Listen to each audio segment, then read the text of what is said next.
ஐஸ்வர்யா மகா சேர்ந்தா இவ்வளோ வேலையும் பண்ணியிருக்காங்க அப்படின்னு சொல்லிட்டு எல்லாரும் முடிவுக்கு வராங்க. அதனால இவங்க 2 பேரும் இந்த வீட்டுக்கு இடம் கிடையாது. இந்த வீட்ல எல்லாருமே வீட்ட விட்டு வெளியே போணும் இவங்க 2 பேரும் அப்படின்னு சொல்லிட்டு சொல்லிடுறாங்க. அதனால என்ன பண்ணுறதுன்னு தெரியாம மகாவும் ஐஸ்வர்யா தவிக்கிறாங்க.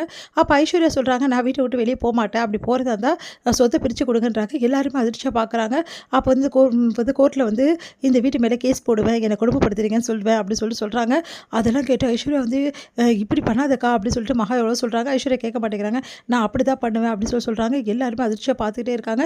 உடனே மகா சொல்லிடுறாங்க, "இங்க பாருங்க, இந்த தப்புக்கெல்லாம் காரணம் வந்து என் அக்காவா இருக்கலாம். இருந்தாலும் நான் மறைச்சது தப்பு தான். அதுக்கு தண்டனை எதுக்குன்னு வீட்டை விட்டு நான் போயிடுறேன்." அப்படின்னு மகா என்ன பண்ணுறாங்க, "வாங்கம்மா போகலாம்" அப்படின்னு சொல்லிட்டு அவங்க அம்மா அப்பா கூட்டிகிட்டு வெளியே போகிறாங்க. இதை வந்து தாத்தா பார்த்துட்டு, "மகா போகாதம்மா" அப்படின்னு தாத்தா பாட்டி சொல்கிறாங்க. "இல்லை, நான் செஞ்ச தப்புக்கு நான் தண்டனை அனுபவிச்சு தான் ஆகணும்.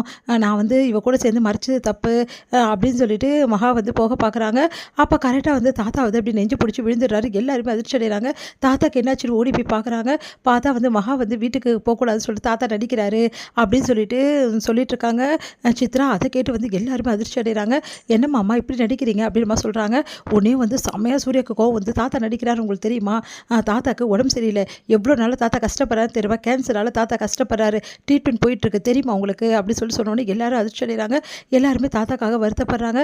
பாட்டி வந்து கதறி கதறி அழுறாங்க. அவங்களால தாங்கிக்கவே முடியல. "என்னங்க இவ்வளோ பெரிய பிரச்சனை வச்சு ஏங்க என்கிட்ட சொல்லலை?" அப்படின்னு சொல்லிட்டு கேட்குறாங்க. உடனே வந்து தாத்தாக்கு மாத்திரை கொடுத்து தாத்தாவை சரிப்படுத்துறாரு சூர்யா. அடுத்து வந்து, "மகா இங்கே வாமா" அப்படி சொல்லிட்டு கூப்பிடுறாரு தாத்தா. உடனே மகா போகிறாங்க. உடனே ஐஸ்வர்யா, "நீங்கள் வாமா" அப்படி கூப்பிட்றா. ஐஸ்வர்யாவும் போகிறாங்க. 2 பேருமே என் பேத்திங்க தான். 2 பேருமே இந்த வீட்டில் தான் இருக்கணும். அவங்க செஞ்ச தப்பு வந்து என்ன தப்பாக இருந்தாலும் சரி நான் மன்னிச்சிடுவேன். எனக்கு என் பிள்ளைங்க ரொம்ப முக்கியம். அதே மாதிரி என் பேத்திகளும் ரொம்ப முக்கியம் அப்படி சொல்கிறாரு. அதை கேட்டு எல்லாருமே அதிர்ச்சியாக பார்த்துட்ருக்காங்க. இது என் புருஷ முடிவு. அவரோட முடிவை கண்டிப்பாக நான் மதிக்கிறேன். எங்களை மதிக்கிறதா இருந்தால் இந்த முடிவுக்கு எல்லோரும் கட்டுப்பட்டு தான் ஆகணும்னு சொல்லிட்டு தாத்தாவும் பாட்டியும் சொல்லிடுறாங்க. அதனால் வந்து எல்லாருமே வந்து அப்படியே பார்த்துக்கிட்டே இருக்காங்க. உடனே வந்து சூர்யா வந்து என்ன பண்ணுறது தெரியாமல் தவிக்கிறாரு. "சரிங்க மாமா, உங்கள் விருப்பம் இதுதான், அதுவே இருக்கட்டும்" அப்படின்னு சொல்லிட்டு ராஜலட்சுமி சொன்னதால் சூர்யாவும் அமைதியாகிறாரு. "ச்சே, இப்படி நடந்துருச்சே, எப்படியாவது இவங்கள 2 பேரையும் ஒழிச்சு கட்டலாம்னு நினச்சேனே" அப்படின்னு சொல்லிட்டு சித்ரா வந்து புலம்பிட்டு இருக்காங்க. சரி, தாத்தா கிட்டேருந்து எப்படியாவது சொத்தை எழுதி வாங்கணும், விடவே கூடாது. அவர் போய் சேர்த்துட்டாரா அதுக்கப்புறம் நம்மளுக்கு கொஞ்சம் பங்கு கூட இவங்க தரமாட்டாங்க அப்படின்னு சொல்லிட்டு சித்ரா பிளான் பண்ணுறாங்க. அடுத்து மகா வந்து சூர்யா கிட்ட போய் பேசுகிறாங்க. "இந்த மாதிரி சொன்னா கேளுங்க, என்னை மன்னிச்சிடுங்க, நான் வேணும்னு பண்ணலங்க. வந்து ஏதோ என் அக்காவுக்கு கஷ்டம் கொடுக்கக்கூடாது, அவள் வந்து ஏதாவது பண்ணிக்க போகிறான்னு சொல்லிட்டு பயத்தில் தாங்க நான் பண்ணேன்" அப்படின்னு சொல்கிறாங்க. "நீ என்ன சொன்னாலும் சரி, உன்னோட தப்பை நியாயப்படுத்த முடியாதுன்னு சொல்லிட்டு சூர்யா சொல்கிறாரு. "நீ நடிச்சிருக்க" அப்படின்றாரு. "நீங்கள் மட்டும் நடிக்கலையா?